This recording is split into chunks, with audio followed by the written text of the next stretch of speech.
आप सुन रहे हैं शिवानी जी का उपन्यास सुरंगमा की ऑडियो बुक का भाग 2।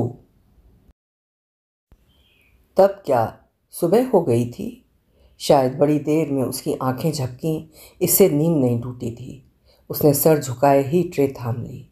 रात्रि के अस्पष्ट अंधकार में रॉबर्ट उसकी घन कुंतल केश राशि को ही देख पाया था, किंतु नवीन सूर्य की मंद किरणें उसके सर्वांग पर छिटकीं तो वो आश्चर्यचकित मुग्ध दृष्टि से उसे देखता रहा।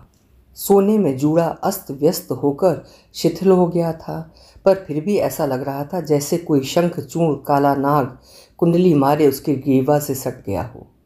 ललाट पर श्वेत की बूंदें झलक रही थीं। पीली साड़ी मुड़ी तुड़ी होने पर भी यत्न से पहनी गई थी और शायद उसी पीले रंग की पांडुर आभा में सुकुमार चेहरा और भी पीला लग रहा था। ट्रे लेने में एक पल को विचलित हो गए आंचल की उठी यवनिका से उसका उद्धत यौवन क्रुद्ध सर्पिणी की सी ही चिरी जिह्वा लपलपा गया तो रॉबर्ट ने सहम कर आंखें फेर लीं। ऐसा रूप यौवन किस कठोर आघात से आहत हो मृत्यु का वरण करने उस मेल ट्रेन के पहिए के औदार्य का याचक बना होगा। चाय पीकर वो ट्रे उठा स्वयं ही बेसिन में साफ करने लगा तो पहली बार नतमुखी लक्ष्मी का बोल फूटा, आप हट जाइए, मैं धो देती हूँ। ओह, सो काइंड ऑफ यू, पर मुझे तो ये बस नृत्य करने की आदत है। वाई स्पॉइल मी। वो हंसा।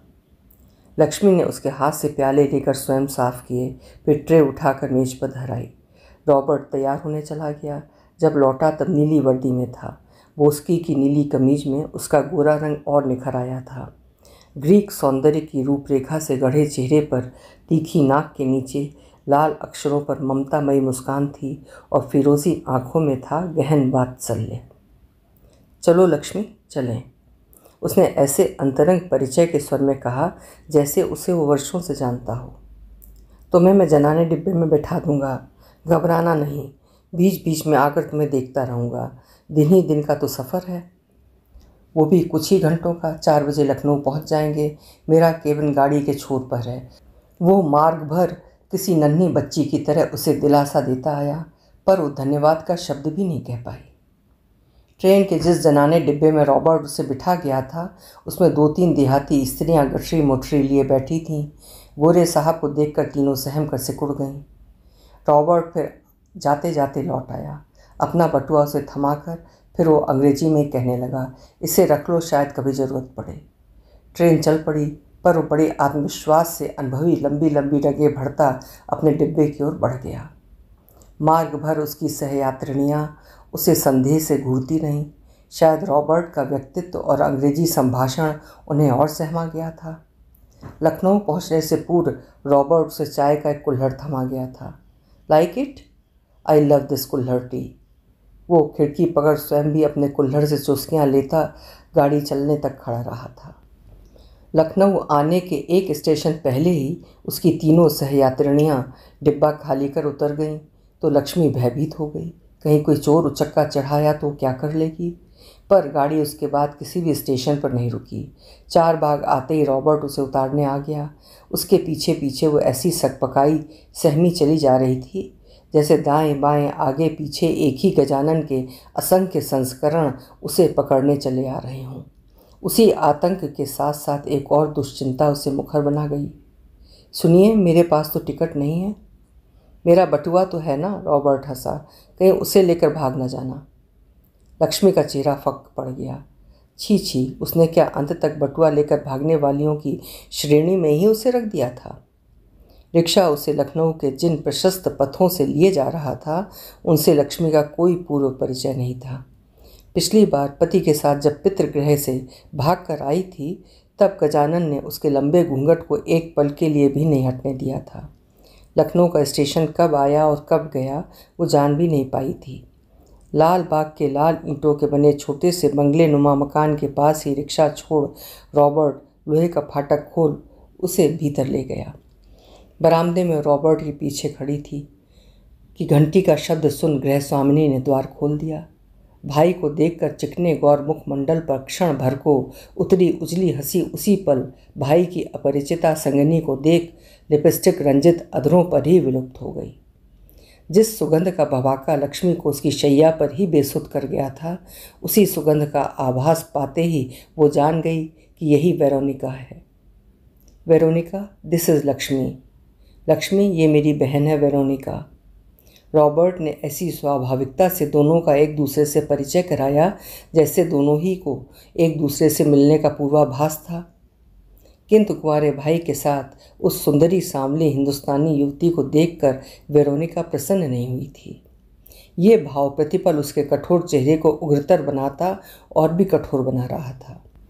उस श्यामवर्णी चेहरे को उसका एंग्लो इंडियन आभिजात्य भीतर आने का निमंत्रण नहीं दे पा रहा था। कम इन लक्ष्मी।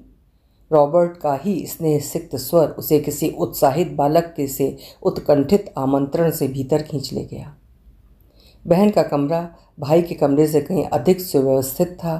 कमरे में लगा केन का सोफ़ा, दीवान पर बिछा डनलप का गद्दा, मोज़ेइक फर्श, सब में गृह स्वामिनी की सुघड़ता और सुरुचि की सुस्पष्ट छाप थी। दीवार पर वेरोनिका के यौवन काल का आदमकद चित्र टंगा था, जिसमें खुले गले के नीचे गाउन में उसके उत्तुंग यौवन दीप्त वक्षस्थल पर गार्नेट की माला के सुरमई दाने, अधरों पर गाढ़े लिपस्टिक की रेखा, घुटने पर धरे हाथ की लंबी मध्यमा पर सिग्नेट अंगूठी का चौकोर चमकता कत्थई कश्मीरी पत्थर अपने कलेवर पर चमकते अबरखी सितारों के साथ ऐसा जीवंत होकर निखर आया था कि लगता था अभी वो चौखट से उतरकर कुर्सी पर बैठ जाएगी। यौवन काल में वो निश्चय ही अनिंद्य सुंदरी रही होगी, किंतु अब इस गत यौवना के चेहरे और उस चित्रांकित पूर्ण युवती के सुचिक्कन चेहरे में कोई साम्य नहीं था। मैं तो जानती थी कि तुम हमेशा की तरह आज भी अकेले ही आओगे, इसी से मैंने एक ही जने का खाना फ्रिज में रखा है। वेरोनिका ने बिना लक्ष्मी की ओर देखे ही भाई को संबोधित कर स्पष्ट कर दिया कि खाना केवल उसी के लिए रखा गया है, अचानक छत फाड़ कर टपक पड़ी उस हिंदुस्तानी लड़की के लिए नहीं। रॉबर्ट ने बहन की बात अनसुनी कर बड़े चातुर्य से प्रसंग बदलने की चेष्टा की।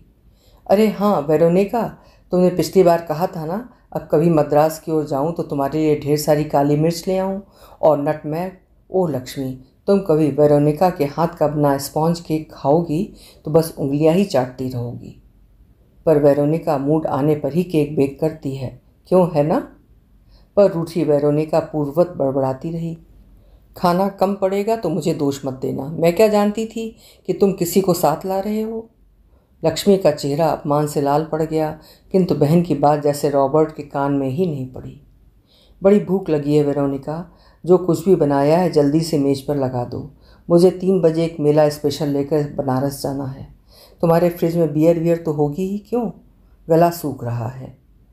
फिर वो हंसकर शायद फ्रिज से बोतल निकालने ही भीतर चला गया। उसके जाते ही वेरोनिका ने लक्ष्मी को अपनी तीखी दृष्टि का पहला चाबुक मारा। तुम रॉबर्ट को कब से जानती हो? उस प्रश्न की मींड कुछ तीखी होकर सरसराती लेस के पर्दों को चीर शायद रॉबर्ट तक पहुंच गई। Veronica, will you please come in? उसने बहन को भीतर बुला लिया। पहले दोनों की बातें अत्यंत मंद शालीन स्वर में होती रहीं। अचानक ही वेरोनिका का उत्तेजित कंठ स्वर लक्ष्मी को चौंका गया। No thank you sir. वो व्यंग से अपनी सारी शालीनता भूल बिसर गई थी। मैं ऐसी मूर्ख नहीं हूँ, ना जाने क्या चुरा, किसे मार मूर, किसके पाप की गठरी मेरे दरवाजे पर उतारने आई है। जहाँ से लाए हो वहीं छोड़ाओ। आज तक इस मोहल्ले में वेरोनिका म्यूरी की ओर किसी ने उंगली नहीं उठाई।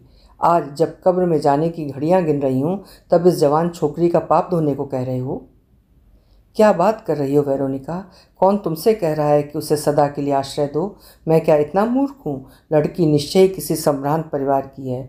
हम तुमसे भी साफ अंग्रेजी बोलती है, और मैं तो किसी को भी कांटे छुरी पकड़ते ही उसकी ब्रीड पकड़ लेता हूँ। बेचारी न जाने किस आफत की मारी ट्रेन से कटने जा रही थी।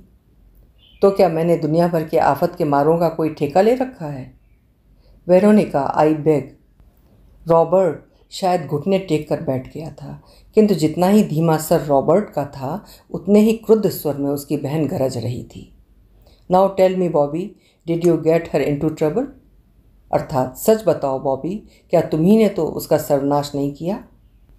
आई स्वीयर वेरोनिका, पर कैसी बात कर रही हो तुम? एकदम बच्ची है बेचारी। जी हाँ, ऐसी सैकड़ों बच्चियों की पाप की गठरियाँ वेरोनिका म्यूरी धो चुकी है। कम से कम 12 हफ्ते का गर्भ है। मैं क्या बच्ची हूँ? पीले चेहरे और पीली आंखों को देखते ही मैं जान गई थी। कहो तो अभी तुम्हारे सामने ही कबूलवा दूँ? नहीं नहीं, रॉबर्ट का संकुचित कंठस्वर सहसा दीन विगलित होकर फुसफुसाहट में खो गया। जब बड़ी देर बाद दोनों एक साथ बाहर आए तब लगता था दोनों में कोई समझौता हो गया है। रॉबर्ट का चेहरा विजय गर्व से दपदपा रहा था। चलो लक्ष्मी, खाना लग गया है। वेरोनिका कठोर दृष्टि से लक्ष्मी को देखकर फिर भीतर चली गई। आपको मेरी वजह से? लक्ष्मी का स्वर भर्रा गया। उस छलछलाई कृतज्ञ दृष्टि को देखते ही रॉबर्ट स्वयं रुआसा हो गया। ओह प्लीज़ डोंट, वेरोनिका ऐसी नहीं है, वो फुसफुसाया। जितनी कठोर वो दिखती है उतनी असल में है नहीं। अखरोट की ही तरह उसका बाहरी छिलका कठोर है लक्ष्मी, गूदा उतना ही मीठा है। फिर अपनी अनोखी उपमा से स्वयं पुलकित हो वो किसी शैतान बच्चे सा मुस्कुराने लगा। Veronica is an excellent cook Lakshmi.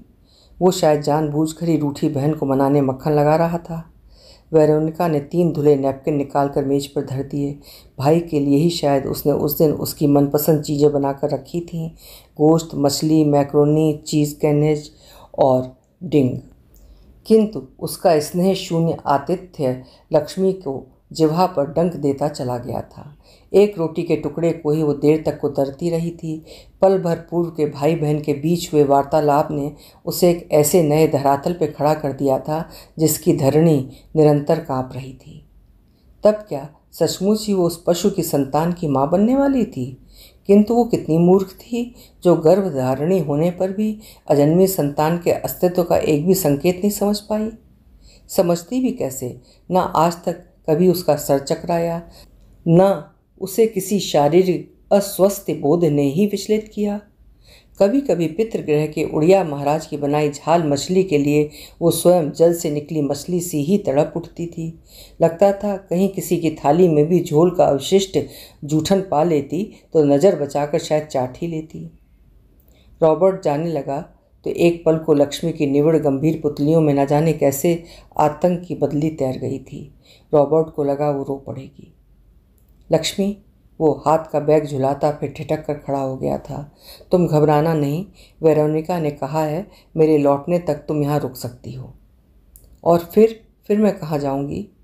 Lakshmi की अकपट दृष्टि में तैर गए उसके मूक प्रश्न की भाषा भी रॉबर्ट ने पढ़ ली थी। कुछ क्षणों के लिए उसके सुदर्शन चेहरे पर चिंता की झुर्रियाँ उभरीं, फिर वो बड़ी आनंदी मुद्रा में सी यू कहकर हाथ हिलाता चला गया। लक्ष्मी बड़ी देर तक उसकी सुदीर्घ छाया को देखती रही थी। आओ भीतर आ जाओ लक्ष्मी।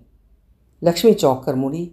भाई के जाते ही वेरोनिका का उग्र स्वर ज्वार भाटे की उन्मुक्त तरंगों की भांति उसी वेग से नम्र हो गया था।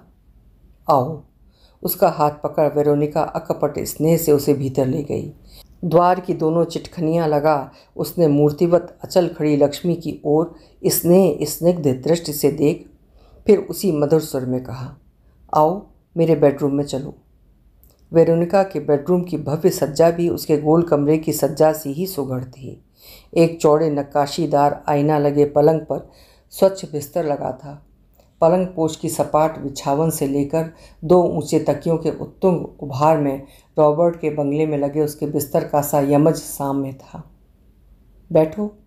उसने अनमयस्क खड़ी लक्ष्मी का हाथ पकड़कर कुर्सी पर बिठा दिया और स्वयं पलंग पर बैठ गई। कुछ देर तक एक अवांछित चुप्पी की घुटन का बादल कमरे में तैर गया। फिर वेरोनिका ने ही उस मेघ को अपनी मुक्त हंसी के झोंके से बहा दिया।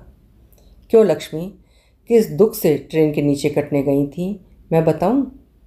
फिर वो हंसकर उसे छेड़ने के से स्वर में कहानी से सुनाने लगी। तुम किसी संभ्रांत ग्रह की पुत्री हो, ये तो मैं तुम्हें देखते ही जान गई थी।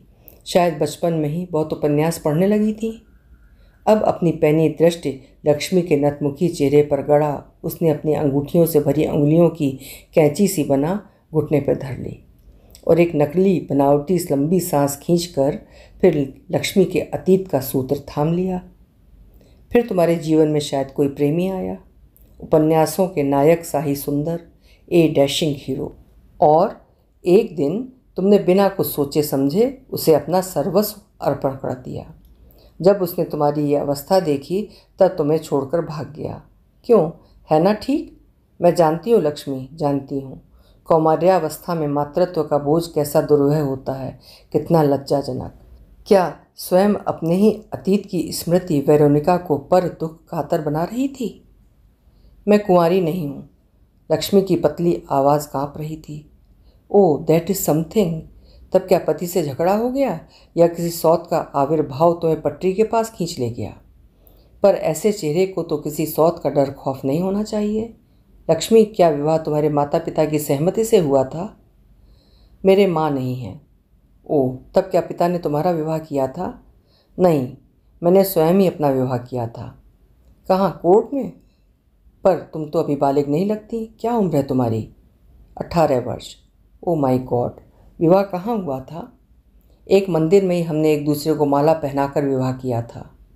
कोई साक्षी था? नहीं। मूर्ख लड़की, तुम्हारे इस गुड्डे गुड़िया के विवाह को कौन मान्यता देगा? न समाज न कानून। तुम्हारे गर्भ की संतान अवैध कहलाएगी। लक्ष्मी को लगा समस्त ब्रह्मांड उसे गोद में लिए घूम रहा है। उसी कुर्सी पर पीठ टेक कर उसने आंखें बंद कर लीं। क्षण भर पूर्व उसने जिस गर्व स्फीत स्वर में अपने विवाहिता होने की दर्पपूर्ण घोषणा की थी, वो स्वर स्वयं विषाद से आच्छन्न हो गया। मैं जानती हूँ मैंने मूर्खता की थी, वो स्वयं ही बड़बड़ाने लगी। उसने ये स्वप्न में भी नहीं सोचा था कि वो पशु की संतान की जननी बनने वाली है। उसे कटु सत्य के आघात पर ये दूसरा आघात व्याकुल कर गया था कि उसकी अवांछित संतान अवैध कहलाएगी। रात को वेरोनिका के लाख मनाने पर भी उसने एक कौर मुख में नहीं लिया और भूखी ही सो गई थी। वेरोनिका ने उसके सोने की व्यवस्था अपने ही कमरे में की थी, पर पास ही के सटे पलंग पर लेटी रॉबर्ट की उस बुद्धिमती बहन ने फिर उसके अतीत के विषय में उससे एक प्रश्न भी नहीं पूछा था। दूसरे दिन वो जाने कब उठकर अपने काम में जुट गई थी। जब लक्ष्मी की आंखें खुलीं तब धूप का एक तिकोना टुकड़ा खिड़की के बंद पर्दों का अतिक्रमण कर मेज पर फैल चुका था। जग गई लक्ष्मी? तुम्हें इतनी प्यारी नींद आई थी कि तुम्हें जगाने का मन ही नहीं हुआ। आज मेरी ड्यूटी दिन के 1 बजे तक है, 1:30 तक लौट आऊँगी। तुम्हारे लिए रुकी हूँ, कल रात भी तुमने कुछ नहीं खाया। नहा धो लो, फिर नाश्ता करेंगे। पर मुझे तो भूख ही नहीं है। लक्ष्मी की आंखें सजल हो गईं। देखो लक्ष्मी, एप्रन बांधती वेरोनिका ने झुककर उसके चिकने बालों पर स्नेह से हाथ फेरा। तुम्हें अब एक और की भी चिंता करनी है। ये मत सोचो कि तुम अब अपने लिए ही खा पी रही हो। जो तुम्हारे भीतर एक और प्राणी पल रहा है, उसे भूखे रखने का तुम्हें कोई अधिकार नहीं है। उठो, चलो तो जल्दी। I am already late. Lakshmi उठकर नहाने चली गई तो वेरोनिका एक बड़े से तौलिए में एक रेशमी साड़ी, ब्लाउज, पेटीकोट भी उसे थमा गई। अच्छा हुआ जो ये कपड़े मेरे पास पड़े थे। कभी बड़े शौक से खरीदी थी, पर साड़ी मुझसे संभाली नहीं गई। 4-5 जच्चाओं को वेरोनिका म्यूरी संभाल सकती है, पर तुम हिंदुस्तानियों के इस 6 गजी तंबू कनात को नहीं। हमेशा यही लगता है कि किसी ने कफन लपेट दिया है। अपने कपड़े धोकर डाल देना। ब्लाउज़ तुम्हें अवश्य बड़ा होगा, पर अभी देख ही कौन रहा है। लौटते में मैं अमीनाबाद से तुम्हारे लिए कपड़े लेती आऊँगी, पर याद रहे तब ना। अस्पताल पहुँचते ही तो सब भूल जाती हूँ। सिस्टर म्यूरी ये करो, सिस्टर म्यूरी वो करो। अब पैरों में इतनी ताकत रही नहीं। नहीं तो कभी एक एक साथ दिन और रात की ड्यूटी निभाई है, यानी एक दिन में पूरे 64 रुपये। सफ़ेद झकाझक कलफ की गई तिरछी टोपी उसके सुनहले भूरे केशों पर ताज सी टिकी थी। नकली बत्ती सी होने पर भी स्वच्छ हंसी थी, एकदम असली। लो, चाबी तुम रखो।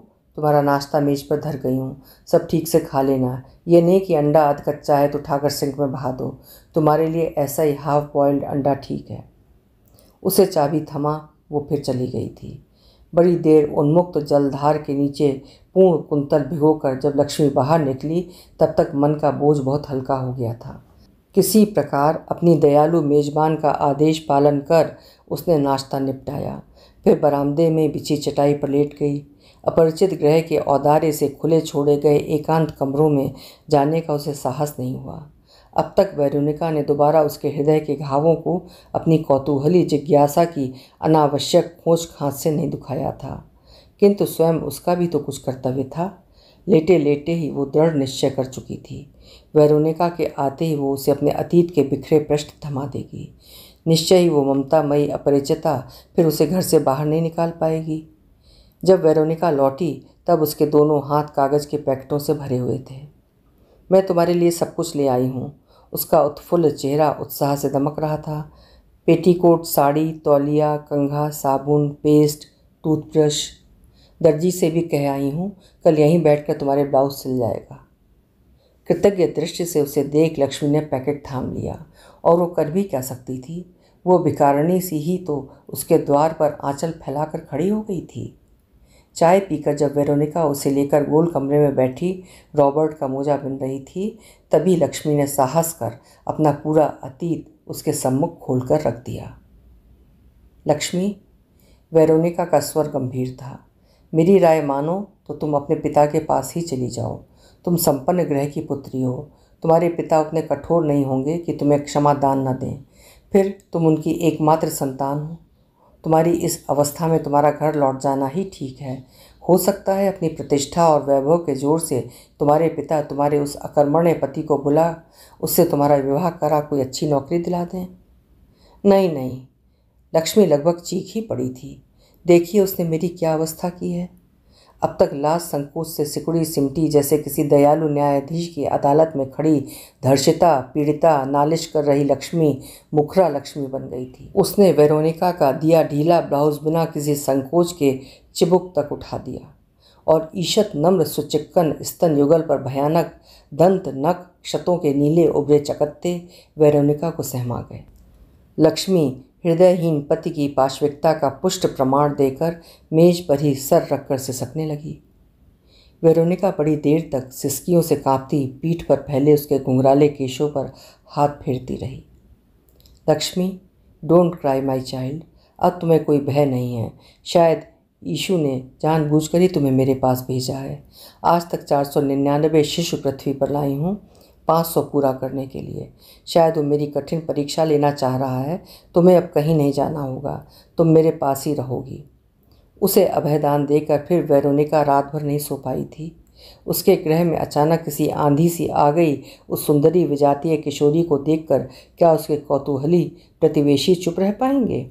आज तक उसकी प्रतिष्ठा, उसका सुनाम किसी भी प्रकार की टिप्पणी का लक्ष्य नहीं बने थे। किंतु कुछ ही महीनों में लक्ष्मी की अवस्था के स्पष्ट होने पर क्या उसकी प्रतिष्ठा वैसी अम्लान रह पाएगी? आधी रात को ही वो जान गई थी कि उसके बगल में सोई लक्ष्मी की आंखों में भी नींद नहीं उतरी है। लक्ष्मी, उसने पुकारा। नींद नहीं आ रही है क्या? लक्ष्मी निरुत्तर पड़ी रही। लक्ष्मी, मुझे अभी अभी एक बात सूझी है, मानोगी? कहिए। अंधकार ही में उसका हाथ टटोलकर वेरोनिका ने थाम लिया था। तुम्हारी अवैध संतान का भविष्य अब भी संभाला जा सकता है लक्ष्मी। वेरोनिका अब उत्तेजित होकर पलंग पर ही बैठ गई थी। मैं जानती हूँ ये एक अत्यंत अभद्र हृदयहीन प्रस्ताव है, पर तुम रॉबर्ट से विवाह कर लो लक्ष्मी। लक्ष्मी का सर्वांग कांप उठा था। ये क्या कह रही थी वो? हाँ लक्ष्मी, ये एकमात्र पथ है जो अब तुम्हें और तुम्हारी भावी संतान को समाज की मान्यता दे सकता है। रॉबर्ट को तुम नहीं जानती। ईश्वर ने उसे गलती से ही पृथ्वी पर भेज दिया है। बचपन में मेरे पिता उसे जेवियर कहकर पुकारते थे। छुटपन में जब हम उससे चीज़ छीन लेते, उसने कभी मुंह खोलकर भी हमारी शिकायत नहीं की। अन्याय का कभी उसके जीवन में कोई अर्थ नहीं रहा। मेरी एक बात भी उसने आज तक नहीं टाली है। तुम हाँ कर दो तो मैं उसे चुटकियों में मना लूँगी। ये क्या कह रही हैं आप? मैंने 2 दिन से पहले उनको कभी देखा भी नहीं था। लक्ष्मी का रुआंसा आहत स्वर फिर उसी क्षण पास ही में कहीं चीख रही श्रृगाल टोली की आर्त हाहाकार ध्वनि में डूब गया था। ये तो कोई ऐसी बात नहीं है। स्वर का एंग्लो इंडियन अहम एक बार फिर मुखर हो उठा। तुम हिंदुओं में तो तुम लोग हमेशा ही अनदेखे अनजाने व्यक्ति की चादर की गांठ से बंद खुशी खुशी फेरे लेती हो।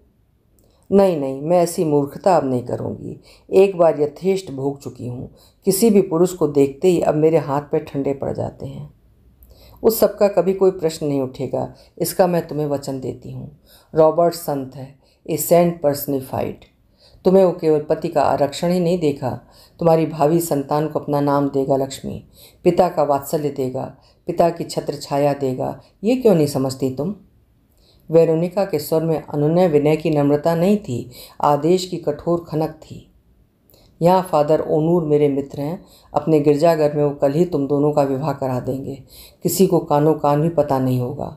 रॉबर्ट के आते ही तुम दोनों यहाँ से जा सकते हो। खुदा की मेहरबानी है कि अभी किसी ने तुम्हें देखा नहीं है। जब तुम लौटोगी तब मैं भी अपने परिचित मित्र आत्मियों को तुम्हारा परिचय रॉबर्ट की पत्नी के रूप में दे सकूंगी। दूसरे दिन फिर सब कुछ स्वप्न सा ही घटित हो गया था। जिस प्राचीन गिरजे में लक्ष्मी जन्मगत धर्म का परित्याग कर एक सर्वथा अनजान व्यक्ति के पार्श्व में जाकर खड़ी हो गई थी, उसकी धूलि धूसरित लाल दीवारें मलिन दर्पण से ही धुंधली लग रही थीं। फादर ओनूर ने केवल एक बार उससे पूछा था, तुम्हें इस व्यक्ति की पत्नी बनना स्वीकार है? स्वीकार है। नतमुखी लक्ष्मी का धड़कता हृदय उत्तर के साथ साथ बाहर छिटका जा रहा था। उसका आर्द्र स्वर स्वच्छ होने पर भी चेहरा करुण रुदन की यंत्रणा से भी अधिक कातर लग रहा था। उसे लग रहा था कि स्वयं नियति इसी क्षण उसके जीवन को एक अमोघ निर्देश से संचालित कर रही है। विवाह के शब्द समूह उच्चारित करने में उसके प्रत्येक स्वर में विवश यंत्रणा की झंकार थी। दोनों बड़ी बड़ी काली आंखें पल पल में विस्फारित हो आकर्ण बनी जा रही थीं। लगता था देव स्थल में कोई प्रतिष्ठित कोई प्रतिमा ही अपने पाषाण अधर खोल बीच बीच में बुदबुदा रही है। उसके स्वर में साथ साथ रॉबर्ट का गंभीर स्वर वज्र सा बज रहा था। तब दोनों आंखें बंद किए लक्ष्मी मन ही मन बुदबुदा रही थी, विध्यस्थाम विद्य निलयाम दिव्य स्थान निवासनीम योगनीम योगमाताश्च चंडिकाम प्रणाम्यहम। चिर रोगिणी जननी का वही स्वर उसके कानों में कह रहा था, जखन विपदे पड़बी खुकू माँ के एई मंत्र जापे डाकीश देखबी संगे संगे तोर विपद किटे गे छे। अर्थात जब जब विपत्ति आए मुन्नी माँ को इसी मंत्र जाप से पुकारना, देखना तेरी सब विपत्ति कट जाएगी। माँ का सिखाया वही मंत्र वो बार बार दोहरा रही थी। अंगुली दो बेटी। फादर ओनूर का शांत स्वर सुन उसने चौंक कर आंखें खोली। रॉबर्ट तुम्हें अब अंगूठी पहनाएगा। और फिर लक्ष्मी उसी गंभीर मुद्रा में गिरजे से लक्ष्मी म्यूरी बनकर वहीं से रॉबर्ट के साथ स्टेशन चली गई थी। वेरोनिका उन्हें छोड़ने आई थी और जब ट्रेन चली तब वो धीर गति से चल रही गाड़ी के साथ साथ चलती कहने लगी, रॉबर्ट मैं जानती हूँ तुमने आज मेरे लिए कितना बड़ा त्याग किया है। मुझे पूरा विश्वास है कि तुम इस त्याग की पावनता को सदा अक्षुण्ण रखोगे। जीवन भी कैसे अलौकिक आश्चर्यों से भरा है। जिस ग्रह के द्वार पर वो 2 दिन पूर्व आश्रय की भीख मांगने खड़ी थी, आज वो इसी ग्रह की स्वामिनी बनने पर भी उसी असहायता से कांप रही थी। द्वार खोलकर रॉबर्ट ने नम्र स्वर में कहा, तुम्हारा इस घर में स्वागत है लक्ष्मी। एक पल को भी ये ना सोचना कि मैं तुम्हें कभी पति के अधिकारों की मांग से क्षुब्ध करूँगा। आज रात भी तुम उसी दिन की तरह उसी कमरे में चटकनी चढ़ाकर निर्भय निसंशय सोती रहना। I am your most humble servant madam. अपने स्वभाव सिद्ध परिहास की अनूठी झलक दिखाता वो फर्शी सलाम की बंदिश में दोहरा हो गया था। फिर उसने हंसकर सामने धरी कुर्सी खींच ली और बैठकर बड़े उन्मुक्त सहज भाव से सिगरेट सुलगाने लगा। सिगरेट का पहला कश खींचते वो सहसा गंभीर हो गया। लक्ष्मी, वेरोनिका ने मुझे सब कुछ बता दिया है। मैंने उसके प्रस्ताव को पहले अत्यंत मूर्खतापूर्ण प्रस्ताव समझ उसे डपट दिया था, पर अपनी बहन को मैं जानता हूँ, वो मूर्खता कम ही करती है। जो निश्चय भी उसने आज तक लिया उसके पीछे उसके गहरे मनन चिंतन की भूमिका रहती है। तुम शायद नहीं जानती, तुम्हारी ट्रेजेडी में वो स्वयं अपने जीवन के इतिहास का ही दोहराया जाना देख रही थी। मेरी ये बहन कभी अपूर्व सुंदरी थी, बोट हाउस की ब्यूटी क्वीन, ना जाने कितने मास्क्ड बॉल की एक छत्र साम्राज्ञी। जब 16 वर्ष की थी तभी इसका एक कुटिल प्रेमी तुम्हारी सी ही अवस्था में ठुकरा कर भाग गया था। चाहने पर भी वेरोनिका उसका पीछा नहीं कर पाई थी, क्योंकि वो था सर्वसंपन्न उच्च राजअधिकारी। 4 एडीसी उसके पीछे चंवर ढुलाते फिरते थे और वेरोनिका तब सीनियर कैम्ब्रिज की छात्रा थी। मेरे पिता एक प्रतिष्ठित व्यक्ति थे। एंग्लो इंडियन समाज में उनकी विशेष ख्याति थी। पुत्री की इस लज्जा के आघात को सह नहीं सके। उनकी मृत्यु के तीसरे दिन एक दुर्घटना में हम दोनों भाई बहन माँ को भी खो बैठे। मैं तब बहुत छोटा था, पर फिर भी मुझे वेरोनिका के वे अतीत की दबी सिसकियाँ आज भी कभी कभी चौंका देती हैं। जब रात रात भर मुझे छाती से चिपटाए वो नैनीताल के हमारे उस एकांत बगले में सिसकती रहती थी। हमारे दूर के रिश्ते की एक बुआ लखनऊ के मेडिकल कॉलेज में नर्स थीं। उन्होंने फिर हमें अपने संरक्षण में ले लिया था। जब वेरोनिका के पुत्र हुआ तब वो अपना सब कलंक भूल चुकी थी। था भी वो ऐसा ही, नीली आंखें, तीखी और एकदम गोल मटोल, मक्खन की बट्टी से गढ़े भरे भरे हाथ पैर। तब कौन कह सकता था कि वेरोनिका का वही गुलगुथना बेटा एक दिन उसका सबसे बड़ा सिरदर्द बन उठेगा।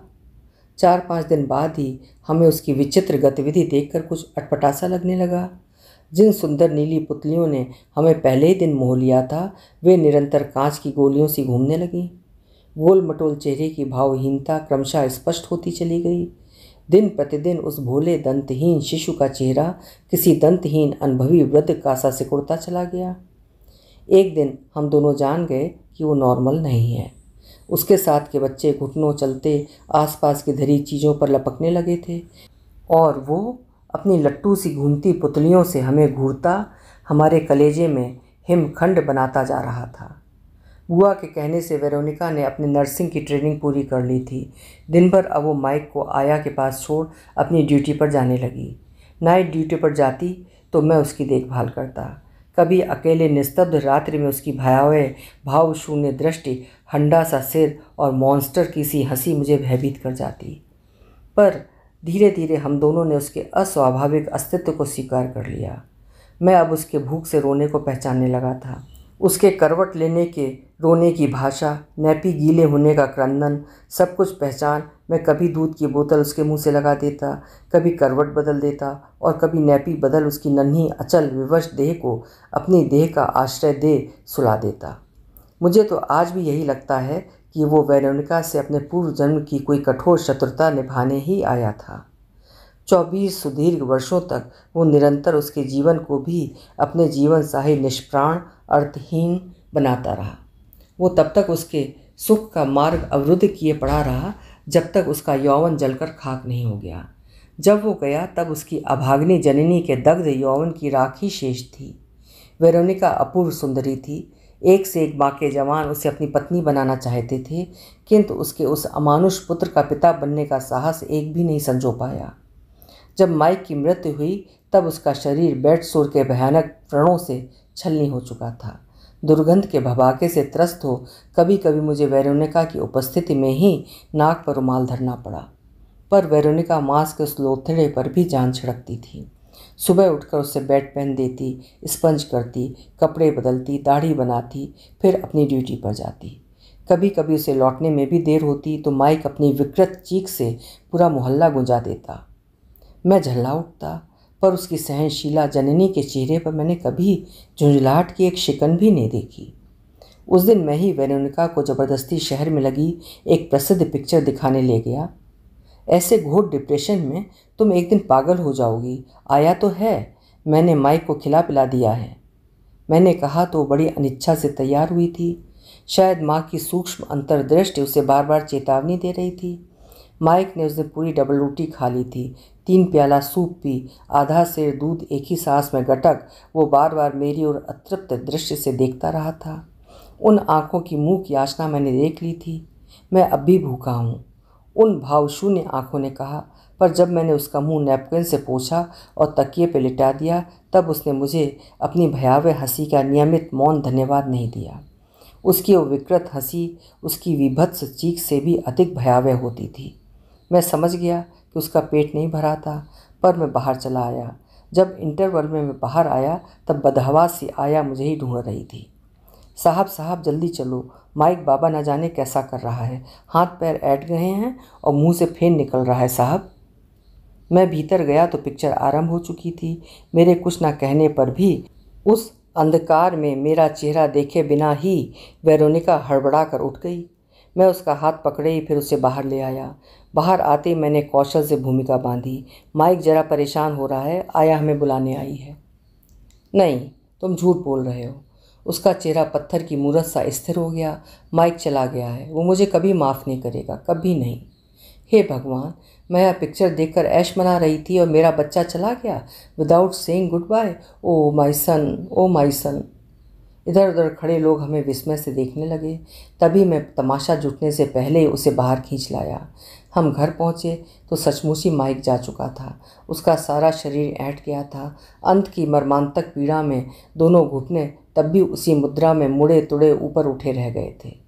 बड़ी कोशिश से मैंने उन्हें सीधा किया। वेरोनिका पागल सी हो गई थी, कभी मुझ पर बरसती, कभी आया पर। रॉबर्ट, तुम ही मुझे ज़बरदस्ती सिनेमा ले गए थे। पता नहीं जाने से पहले मेरा बच्चा मुझसे क्या कहना चाहता था।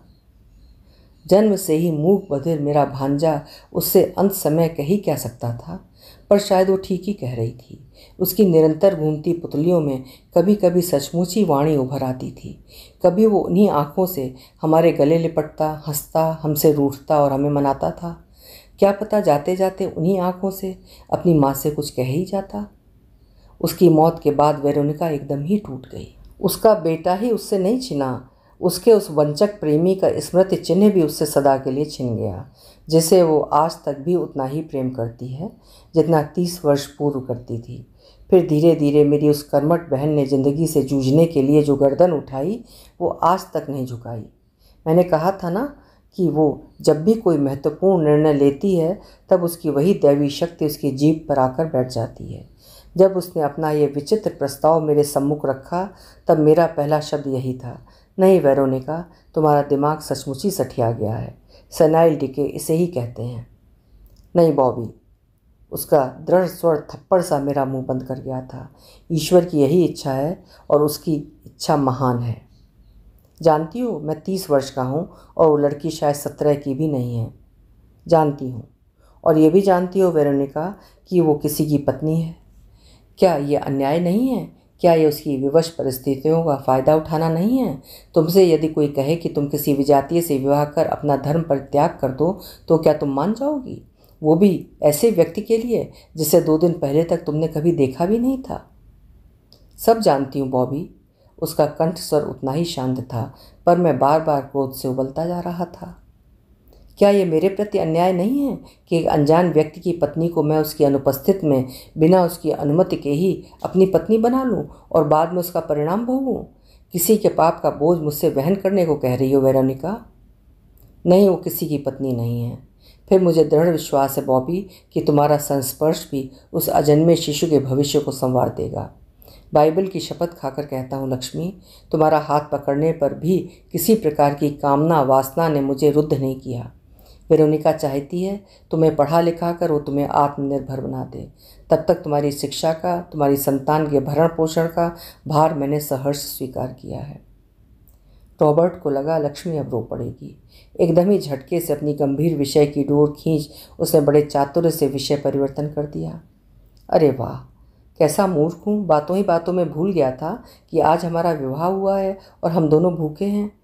आओ तुम्हारे कमरे में पहुँचा दो, फिर बाजार से कुछ ले आऊँ। फिर पल पल रूप बदल रहे उस आनंदी बहुरूपिये ने अपनी देवदूत के से चेहरे को निष्कपट हंसी से उद्भासित कर टप से लक्ष्मी को ऐसे अपनी सशक्त बाहों में उठा लिया जैसे वो सेमल की रुई भरा हल्का फुल्का तकिया हो। तुम तो जानती ही होगी लक्ष्मी, हमारे देश में नई दुल्हन को दूल्हा गोद में उठाकर अपने शयन कक्ष तक ले जाता है। तुम्हें गोद में उठाकर शयन कक्ष में पहुंचाने का रिचुअल मेरी शपथ के दायरे में नहीं आता। ये कम से कम आज की रात मेरा पावन कर्तव्य है। लक्ष्मी का चेहरा लाज से रंग गया, किंतु जो उसे उठाकर बिस्तर पर बिठा गया था उसके चेहरे पर किसी भी प्रकार का संकोच नहीं था। फिर बिना उसकी ओर देखे उसका विचित्र रसिक पति बाजार से खाना लाने चला गया। बड़ी देर तक लक्ष्मी की देह थरथराती रही। पूर्व पति के प्रथम स्पर्श से कितना भिन्न स्पर्श था ये। पहले में कंटकाकीर्ण छड़ी की छुअन थी और ये था फूल गेंदवा का स्पर्श। उसे उठाकर उसने बिस्तर पर ऐसे धर दिया था जैसे वो किसी कांच के बहुमूल्य पात्र को ऐसे सहेज कर रख रहा हो कि वो टूट ना जाए। उसके जाते ही लक्ष्मी ने द्वार बंद किया। फिर हृदय में सहसा अंकुर सा उभरा। ना जाने कौन सा विकार उसे दर्पण के सम्मुख खींच ले गया। दर्पण पर दृष्टि पड़ते ही स्वयं उसका अबोध चित्त कैफियत मांगने लगा तो खिसिया गई। हाथ ही से उड़े बिखरे बालों की पाटी बिठा उसे साड़ी ठीक की। वेरोनिका ने उसे वो नन्हे सितारों जड़ी सफ़ेद साड़ी पहना दी थी। हमारे यहाँ नववधू श्वेत परिधान ही धारण करती है लक्ष्मी।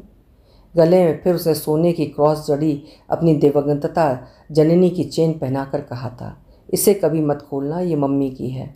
उनकी बड़ी इच्छा थी कि बॉबी की बहू को अपने हाथ से चेन पहनाएंगी। रॉबर्ट ने द्वार खटखटाया तो लक्ष्मी चौंकी। कौन? उसने पूछा। मैं हूँ, तुम्हारा पति। रॉबर्ट के उत्तर के साथ ही उसकी दबी हंसी की खनक सुनकर लक्ष्मी ने द्वार खोल दिया। रॉबर्ट की निष्पाप ठिठोली से उसके कपोल ऐसे दग्ध हुए जा रहे थे कि जी में आ रहा था नोच कर दूर फेंक दे। भीतर आ, हाथ के दोनों ठोंगे मेज पर धर। वो लक्ष्मी के गंभीर आरक्त चेहरे को देखकर हंसकर कहने लगा। बुरा मान गई क्या? जानती हो मैंने ऐसा क्यों कहा? एक बार महारानी विक्टोरिया के पति प्रिंस एल्बर्ट अपने कमरे के द्वार बंद कर किसी काम में लगे थे। महारानी आईं और उन्होंने पति का द्वार खटखटाया। कौन? उसने पूछा। Queen of England. स्वर में राजमहिषी की कड़क थी। कौन? विक्टोरिया। स्वर कुछ नम्र पड़ा। कौन? अब प्रश्न के स्वर में शाही अकड़ थी। तुम्हारी पत्नी। उसी क्षण द्वार खुल गया। इसी से मैंने सोचा व्यर्थ ही खतरा मोल क्यों लूं, पहले क्यों ना कह दूं तुम्हारा पति। बचकाने स्वाभाविक स्मित ने लक्ष्मी के चेहरे को अपूर्व बना दिया और फिरोजी आंखों की मुग्ध चावनी में निर्दोष अकपट प्रशंसा उभर आई। आओ लक्ष्मी, पहले खाना खा लिया जाए, रॉबर्ट ने कहा। वो न जाने क्या सब ले आया था। गर्म इमरती, समोसे, कचौड़ी, दही और एक बड़े से पूड़े में पान। तुम्हें भी निश्चय ही खाने के बाद पान खाने का अभ्यास होगा, क्यों? कई प्लेटों में सामान सजाता रॉबर्ट बड़ी पुलक से गुनगुना रहा था और लक्ष्मी चुपचाप हाथ बांधे मूर्ख सी खड़ी थी। लो समोसे चखो, यहाँ के समोसे बड़े प्रसिद्ध हैं। जब कभी डबल रोटी खा खा कर ऊब जाता हूँ तब यही सब ले लेता हूँ। वैसे इनमें मिर्च बेहद होती है। वेरोनिका तो कहती है इन्हें खाने के बाद you need a bed sheet to wipe your nose. फिर अपने जन्मदिन की पार्टी पर उत्साहित किसी नन्हे बच्चे की भांति उसने टप से एक इमरती उठाकर मुंह में धर ली। वेरोनिका ने एक खास चीज़ भी तुम्हें उपहार में दी है, भूल ही गया था। ऐसा भुलक्कड़ हूँ मैं लक्ष्मी। वेरोनिका याद न दिलाती तो शायद तुम्हें भी लखनऊ ही भूल जाता।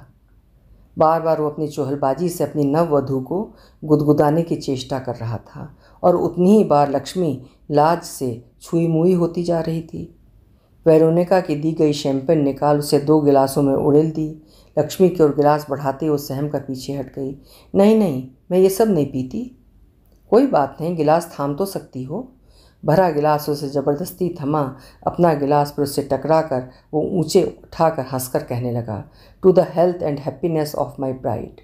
कैसी विचित्र बात है लक्ष्मी, हमारे इस विवाह भोज में आज एक भी अतिथि नहीं है। वैसे उसका स्वर शायद सद्य घुटकी गई शैंपेन के प्रभाव से सहसा भावुक हो उठा। आकस्मिक दुर्घटना से घट गया हमारा विवाह, किसी अतिथि को प्रवेश की अनुमति भी नहीं देता। लक्ष्मी अब तक एक शब्द भी नहीं बोली थी। लक्ष्मी, इस बार उसका स्वर किसी रूठे बच्चे को ही जैसे दुलार रहा था। तुम क्या इस विवाह से बहुत घबरा गई हो? उत्तर में लक्ष्मी की दोनों आंखें छलछला गईं। घबराओ नहीं लक्ष्मी, तुम इस ग्रह की स्वामिनी हो। चाहने पर झाड़ू मारकर मुझे भी जब चाहो तब भगा सकती हो। लक्ष्मी फिर भी गुमसुम ही खड़ी रही।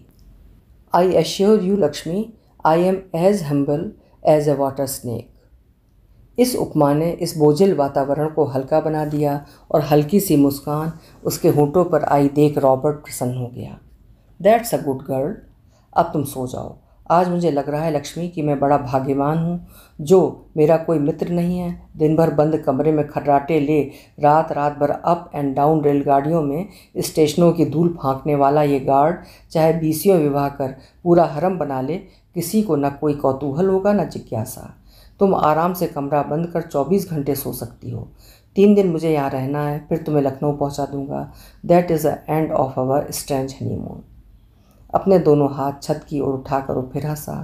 कैसी अद्भुत हंसी थी इस व्यक्ति की। हर बार पूरा कमरा ही उद्भासित कर जाती थी वो हंसी। उस विचित्र परिवेश में भी गजानन की कुटिल हंसी की स्मृति लक्ष्मी को रह रहकर सहमा जाती थी। होंठों से पीक के छींटे छिटकाता वो अपनी मदालस हंसी से ही अपनी गालियां संवारता था। कुतिया छिनाल कहीं की, नहाएंगी पोखरा तलैया में, जोबन दिखाएंगी और हम साले घर आएंगे तो सकुचा कर बन जाएंगी सती सावित्री। मैं जब रात को पूछता हूँ कि गौहर बाई ने क्या क्या गुण सिखाए हैं तुझे तो दुलत्ती झाड़ने लगेगी। अरे मर्द रात को लाड़ दुलार के वक्त एकाध ऐसी बातें नहीं पूछेगा तो क्या रामायण बाचना सिखाएगा तुझे? फिर वही विभत्स हंसी जो उसके कत्थे से सनी बत्तीसी को उसके चेहरे के निकट लाते ही उसे बेहोश कर देती थी। कभी इसी गजानन ने उसे अलहिया बिलावल की एक पंक्ति रटाई थी, दैया कहाँ गए बे लोग। आज वही पंक्ति उसके जीवन की व्याख्या बन गई थी। लक्ष्मी, तुम बेहद थकी लग रही हो, जाओ सो जाओ जाके।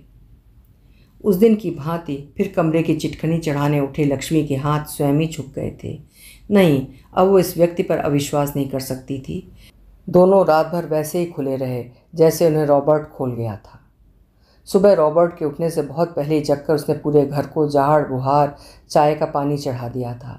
नहा कर निकली तो देखा रॉबर्ट सो रहा है, पर उसने तो कहा था उसे किसी काम से 8 बजे स्टेशन जाना है।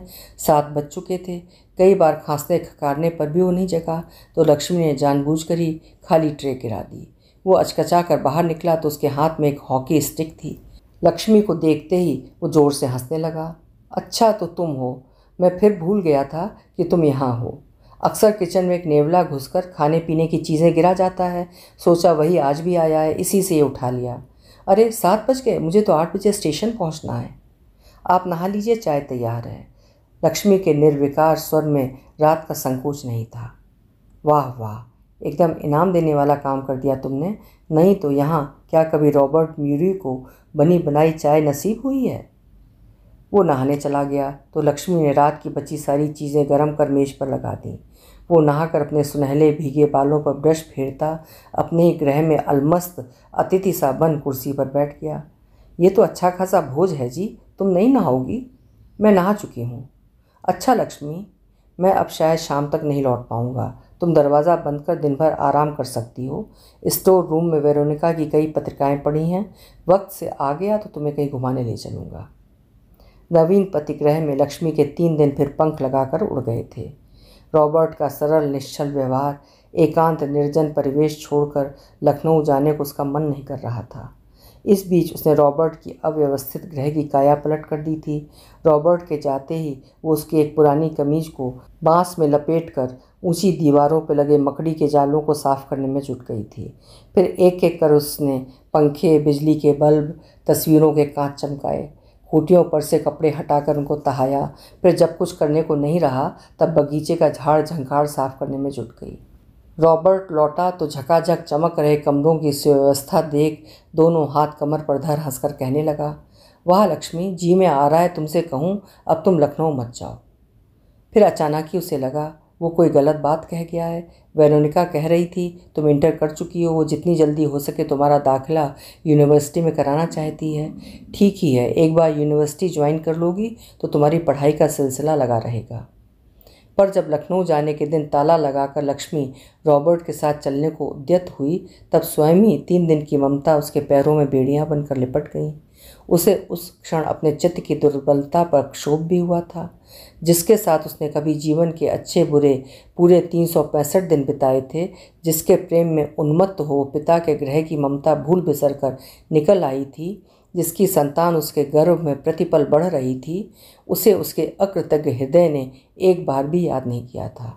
और इस 3-4 दिन के परिचित विदेशी की सरलता स्नेह का बंधन उसे पग से पग पर जकड़ रहा था। कल परसों यदि इससे भी आकर्षक कोई और अजनबी उसे टकरा गया तो क्या वो उसे भी भूल ऐसे ही उसके पीछे चल देगी? मार्ग भर उसका दुर्बल अंतःकरण उसे चाबुक मारता गया था। रॉबर्ट ने भी उसके आकस्मिक परिवर्तन को पकड़ लिया था। किसी विस्मृत क्रंदन की व्यथा ट्रेन में बैठते उसके चेहरे को म्लान कर गई थी। रॉबर्ट को कुछ विस्मय भी हुआ था और वो विचलित भी हो गया था। 3 दिनों में जो परिचय घनिष्ठ होता बड़ी स्वाभाविक अंतरंगता से उस अपरिचिता के चेहरे को सहज बना गया था। वो देखते ही देखते न जाने कहाँ उड़ गया और वो एक बार फिर अनजान बन बैठी थी। किंतु रॉबर्ट को उसके रूखे व्यवहार से झुंझलाहट नहीं हुई। प्रगाढ़ संवेदना से उसका हृदय पिघल उठा था। उसके जी में आ रहा था उन क्रंदन स्फुरित रक्तिम वर्णी आयत आँखों को अपने रुमाल से सहलाकर उससे पूछे, इतनी उदास क्यों हो लक्ष्मी? क्या परिस्थिति वश छोड़े गए धर्म की ग्लानि ही तुम्हारे हृदय को कचोट रही है, या 3 दिन का ये अस्वाभाविक हनीमून तुम्हारे हृदय के पके फोड़े को दुखा गया है? किंतु अंत तक वो कुछ पूछ नहीं पाया था। पूरी यात्रा ही उसने एक के बाद एक सिगरेट फूंक कर काट दी थी। जब अचल गठरी सी बनी लक्ष्मी उसके साथ रिक्शे में बैठी तभी उसने अपने सहज नम्र स्वर में कहा था, लक्ष्मी, तुम कभी भी ये बात मत सोचना कि तुम्हारा नवीन ग्रहण किया धर्म तुम्हें किसी बंधन से बांधेगा। तुम जब चाहो तब घर लौट सकती हो और न मैं ही बार बार आकर तुम्हें परेशान करूँगा। वैसे भी बहुत कम ही आता हूँ। आज तक आता भी था तो वेरोनिका को देखने, अब तुम रहोगी तो निश्चिंत रहूँगा। घर पहुंचने से पहले उसने लक्ष्मी को एक लिफाफा थमा दिया। इसमें कुछ रुपए हैं, तुम रखो। वेरोनिका की माली हालत खस्ता ही रहती है, मैं तुम्हें बराबर खर्चा भेजता रहूँगा।